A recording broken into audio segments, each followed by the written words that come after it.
और बड़ी खबर आ रही है, एसआईआर पर सुप्रीम फैसला इस वक्त आ चुका है और स्पष्ट तौर पर सुप्रीम कोर्ट ने यह कहा है कि एसआईआर पूरा अधिकार है, चुनाव आयोग का पूरा अधिकार है। एसआईआर की जो प्रक्रिया है, अब उसकी जो संवैधानिक अधिकार ताकतों को चुनौती दी गई थी, उसके जवाब में अब फैसला उन्होंने दिया है। सुप्रीम कोर्ट ने कहा है कि ये ईसीआई के अधिकार क्षेत्र में, इलेक्शन कमीशन ऑफ इंडिया के अधिकार क्षेत्र में आता है।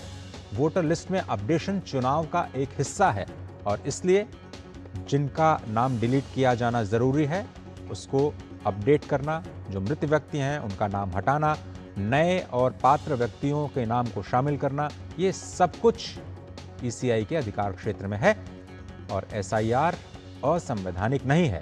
एसआईआर की वैधता पर सुप्रीम कोर्ट का फैसला आ चुका है। वोटर लिस्ट में अपडेशन चुनाव का हिस्सा है। स्पष्ट तौर पर आज सुप्रीम कोर्ट का फैसला, जिसका सभी को इंतजार था, वो अब आ चुका है। स्पष्ट तौर पर इस बात को लेकर के याचिका दायर की गई थी कि क्या संवैधानिक दायरे से आगे बढ़ करके ये जो इलेक्शन कमीशन ऑफ इंडिया है वो एसआईआर करा रहा है। तो इलेक्शन कमीशन ने पहले भी स्पष्ट तौर पर कहा है कि डुप्लीकेट नाम हटाना, मृत व्यक्तियों के वोटर्स के नाम हटाना और केवल एलिजिबल वोटर्स को सूची में रखना ईसीआई का कार्य है, उसके अधिकार क्षेत्र में आता है। और आर्टिकल 324 और रिप्रेजेंटेशन ऑफ पीपल एक्ट्स की सेक्शन 21 के तहत अपनी शक्तियां जो हैं उसको लेकर के याचिका दायर की गई थी। वोटर लिस्ट अपडेट करने का, जो उसको अपडेट करने से जो चुनाव है वो पारदर्शी होता है। दरअसल सुप्रीम कोर्ट में सुनवाई के दौरान पहले भी ये जो विरोध के स्वर थे, खासतौर पर बिहार और बंगाल से उठे, उन्होंने ये कहा था कि क्या चुनाव आयोग नागरिकता तय कर सकता है, इस पर सवाल उठे थे। और इतनी बड़ी संख्या में नाम हटाने से फ्री एंड फेयर इलेक्शंस प्रभावित होंगे और क्या ये नेचुरल जस्टिस के अनुरूप है। अब एसआईआर को लेकर के सुप्रीम कोर्ट ने स्पष्ट कर दिया है कि ये सुप्रीम कोर्ट के अधिकार क्षेत्र में आता है।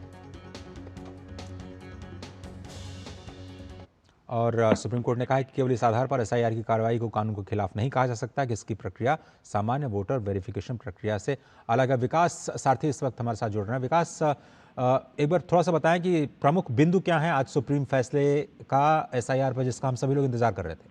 देखिए, बिल्कुल सुप्रीम कोर्ट ने अभी जो अपना फैसला सुनाया उसमें जैसा अपेक्षित था, क्योंकि पहले भी सुप्रीम कोर्ट कई बार कह चुका था कि एसआईआर की प्रक्रिया को लेकर के उसके मन में संदेह नहीं है कि ये होनी चाहिए नहीं होनी चाहिए, हमेशा उसके फेवर में था। वही आज अभी जजमेंट में सुप्रीम कोर्ट ने कहा है कि मुख्य तौर पर 4 बड़े सवालों पर अपना judgement chief justice of India पढ़ रहे हैं।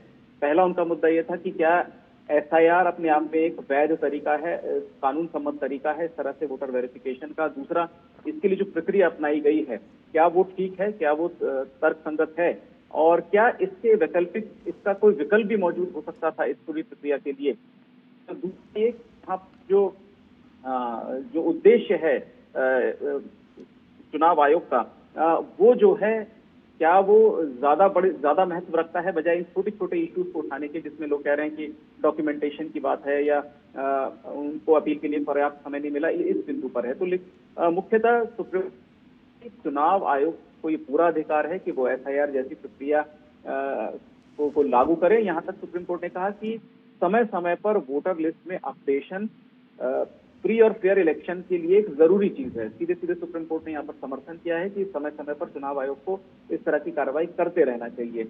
और ये कहा गया है कि केवल क्योंकि आप इसको अगर जो पिछला चुनाव आयोग ने पिछले कुछ सालों में जो इस तरह से वोटर वेरिफिकेशन या वोटर लिस्ट अपडेशन के लिए जो नियम बनाए थे उससे कुछ अलग है यहाँ पर एसआईआर के नियम।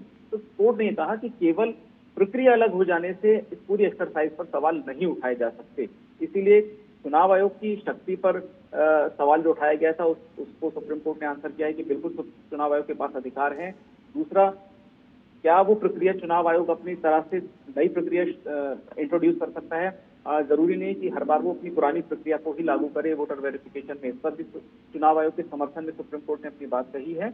और अभी हालांकि कुछ जजमेंट का कुछ हिस्सा भी चीफ जस्टिस ऑफ इंडिया पढ़ ही रहे हैं। खासतौर से अभी हमें देखना पड़ेगा कि डॉक्यूमेंट्स को लेकर के उनका क्या कहना है, कि जैसे वो 11 डॉक्यूमेंट्स थे, क्या ठीक है विकास, के अलावा भी किसी चीज को उस पर हम